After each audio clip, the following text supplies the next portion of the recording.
Post మార్కెట్కి సంబంధించిన ప్రధాన అంశాలు చర్చించుకుందాం. ముందుగా మిత్రులందరికీ స్వాగతం. ఈరోజు ఫిబ్రవరి 13వ తారీఖు శుక్రవారం. ఈరోజు విశేషం ఏంటంటే మార్కెట్స్ అన్నీ కూడా నెగిటివ్లో ఉన్నాయి. ఇంకా పెద్ద విశేషం ఏంటంటే ఒక్క సెక్టార్ కూడా పాజిటివ్లో అయితే లేదు. సో ఈరోజు ఫార్మా సెక్టర్ లీస్ట్ ఇంపాక్ట్ అయింది, అది కూడా 0.8% నెగిటివ్లో క్లోజ్ అయింది. ఇక హైయెస్ట్ ఇంపాక్ట్లో మెటలు, రియల్టీ, ఎఫ్ఎంసీజీ, ఎనర్జీ సెక్టర్స్ అనేది కనిపిస్తుంది. అయితే మార్నింగ్ ఐటీ సెక్టర్ అనేది సిగ్నిఫికెంట్గా డ్రాప్ అయ్యి కొద్దిగా బౌన్స్ అనేది జరిగిందనమాట. మొత్తం మీద ఫస్ట్ టైం 100% సెక్టార్స్ అయితే బేరిష్లోనే క్లోజ్ అయ్యాయి. నిఫ్టీ 50లో బజాజ్ ఫైనాన్స్ మాత్రం 2.66% పాజిటివ్గా క్లోజ్ అయింది. ఐషర్ మోటార్స్ కొద్దిగా గ్రీన్లో క్లోజ్ అయింది. ఇక ఒక 4-5 స్టాక్స్ని మినహాయిస్తే మిగతావన్నీ కూడా నెగిటివ్లో ఉన్నాయి. ముఖ్యంగా మెటల్ సెక్టార్ నుంచి హిందాల్కో, దాని తర్వాత eternal, Hindustan Unilever, Adani enterprises, Titan, Tata steel అనేది టాప్ లూజర్స్గా క్లోజ్ అయ్యాయి. మొత్తం మీద నిఫ్టీ 50 క్లోజ్ అయిన విధానంలో వీక్ సెంటిమెంట్ అనేది కనిపిస్తూ ఉంది. ఐటీ సెక్టర్ లాస్ట్ 3 డేస్ నుంచి కూడా నెగిటివ్లోనే క్లోజ్ అవుతూ వస్తూ ఉంది. ఈరోజు సిగ్నిఫికెంట్గా 5% దాకా కూడా ఇంట్రాడేలో వెళ్ళి అక్కడ నుంచి కొంత బౌన్స్ అనేది కనబరిచింది. ముఖ్యంగా టీసీఎస్, విప్రో, ఇన్ఫోసిస్ అనేది టాప్ లూజర్స్ లిస్టులోకి వెళ్ళిపోవడం జరిగింది. అయితే ఇంతలాగా ఐటీ సెక్టర్ ఎందుకు పడిపోతుందంటే ఆర్టిఫిషియల్ ఇంటెలిజెన్స్ అనమాట. ఎస్, యాక్చువల్గా ఏంటంటే ఆంథ్రోపిక్ రీసెంట్గా అప్గ్రేడ్ అనేది లాంచ్ చేసింది. అదేంటంటే కోడింగ్ని బెటర్గా హ్యాండిల్ చేయగలుగుతుంది, ఫైనాన్స్ టాస్క్ని హ్యాండిల్ చేస్తుంది వితౌట్ సూపర్విజన్, అంటే వేరే వాళ్ళ ఈ యొక్క మానిటర్ లేకుండానే ఆటోమేటిక్గా దానిపైన అది చేసుకుంటూ లాంగ్ వర్క్ అనేది చేయగలుగుతుంది అనమాట. అంటే లాంగర్ పీరియడ్ అనేది వర్క్ చేయగలుగుతుంది.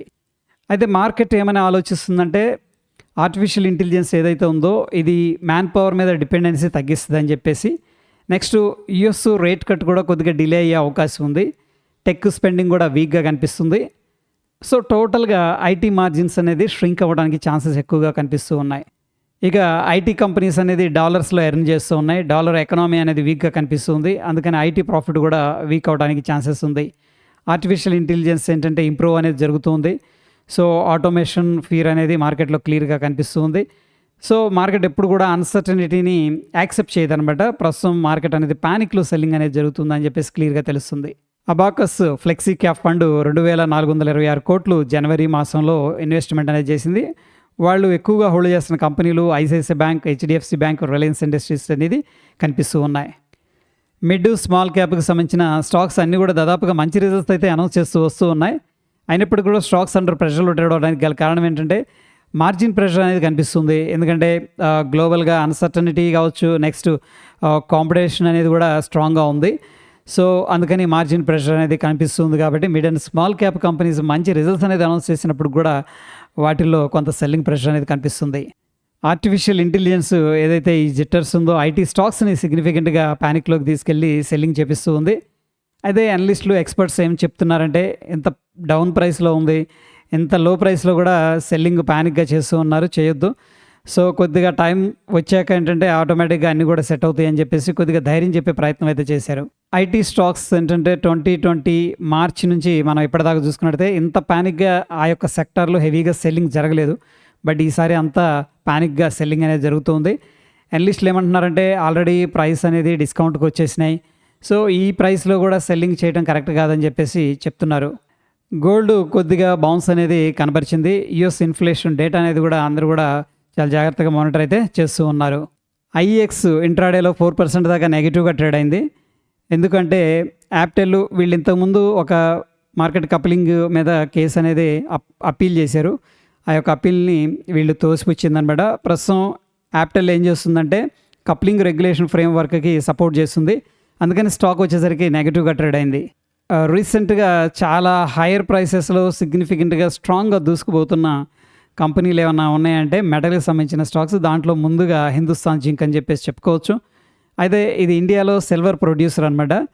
బట్ ప్రస్తుతం సిల్వర్ 10% దాకా పడిపోయింది.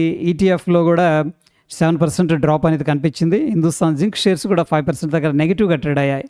కొన్ని సెక్టార్స్ ఒకదానికొకటి ఇంటర్లింక్ అయి ఉంటాయి. ముఖ్యంగా ఐటీ సెక్టారు, రియల్ ఎస్టేట్కి ఒక మంచి రిలేషన్ అనేది ఉందన్నమాట.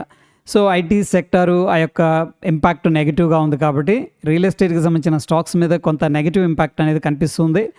సో ప్రస్తుతం ఈరోజు ఇంట్రాడేలో రియాలిటీకి సంబంధించిన ఇండెక్స్ వచ్చేసరికి 4% దాకా నెగిటివ్గా ట్రేడ్ అయింది. Q3 రిజల్ట్స్ అనౌన్స్ చేసిన తర్వాత కొన్ని కంపెనీల మీద పాజిటివ్ ఇంపాక్ట్ కనిపిస్తుంది. ముఖ్యంగా మామా ఎర్త్ ఈ కంపెనీ మీద పాజిటివ్ ఇంపాక్ట్ అయితే కనిపించింది. వీళ్ళ యొక్క నెట్ ప్రాఫిట్ అనేది 93% పెరగడం జరిగింది.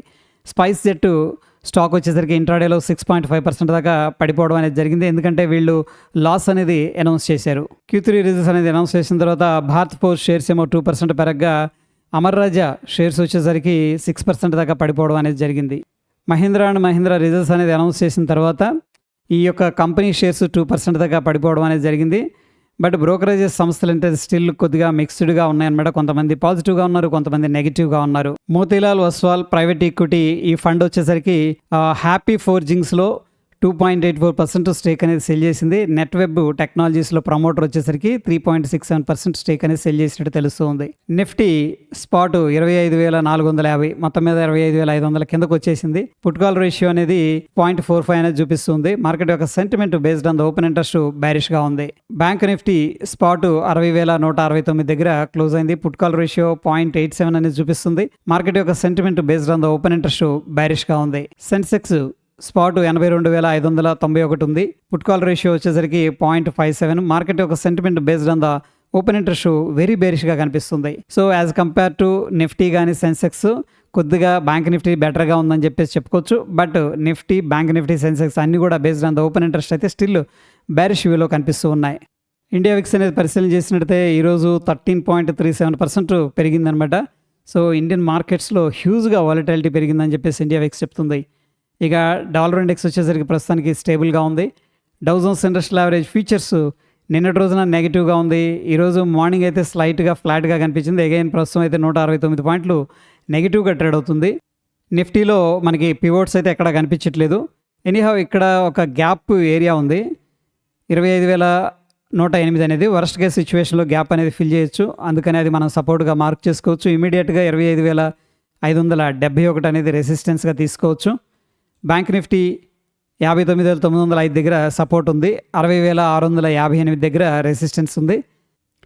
సెన్సెక్స్లో 83,080 అనేది స్ట్రాంగ్ రెసిస్టెన్స్ ఉంది. 80,687 అనేది ఇమీడియట్గా సపోర్ట్ ఉంది. అయితే గ్యాప్ ఏరియా అనేది కూడా మనం సపోర్ట్ లాగా మార్క్ చేసుకోవచ్చు. 81,666. ఇక గోల్డ్ వచ్చేసరికి కొద్దిగా రికవరీ అనేది కనబరిచింది. అండ్ క్రూడ్ ఆయిల్ కూడా కొద్దిగా రికవరీ అయితే జరుగుతుంది. At the same time silver కూడా కొద్దిగా రికవరీ అనేది చేస్తూ ఉంది. న్యాచురల్ గ్యాస్ వచ్చేసరికి 3 రోజుల నుంచి కూడా 3-4 రోజుల నుంచి సైడ్ వేస్లో కనిపిస్తూ ఉంది.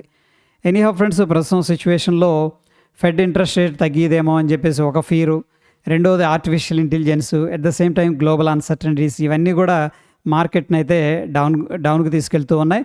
ప్రస్తుతం సిచ్యువేషన్లో ఐటీ సెక్టార్ని మినహాయిస్తే మిగతా సెక్టార్లో క్వాలిటీ స్టాక్స్లో మనం కొద్దిగా ఇన్వెస్ట్మెంట్ అనేది లాంగ్ టర్మ్ కోసం అయితే చేసుకోవచ్చు. ఐటీ సెక్టర్ కొద్దిగా బ్రాడర్ పిక్చర్లో సెటిల్ అయిన తర్వాత దాంట్లో లాంగ్ ఆపర్చునిటీస్ అనేది మనం ప్లాన్ చేసుకోవచ్చు. సో ఇది ఫ్రెండ్స్ పోస్ట్ మార్కెట్కి సంబంధించిన అప్డేట్స్. ఎటువంటి క్రిటికల్ అప్డేట్స్ ఉన్న టెలిగ్రామ్లో షేర్ చేస్తాను. ఫ్రెండ్స్, వీడియో ఇన్ఫర్మేటివ్గా అనిపిస్తే తప్పకుండా లైక్ చేసి మీ యొక్క సపోర్ట్ అనేది తెలియజేయండి. మరొక ఇంట్రెస్టింగ్ ఎపిసోడ్లో మళ్ళీ కలుసుకుందాం. Stay tune. ధన్యవాదాలు.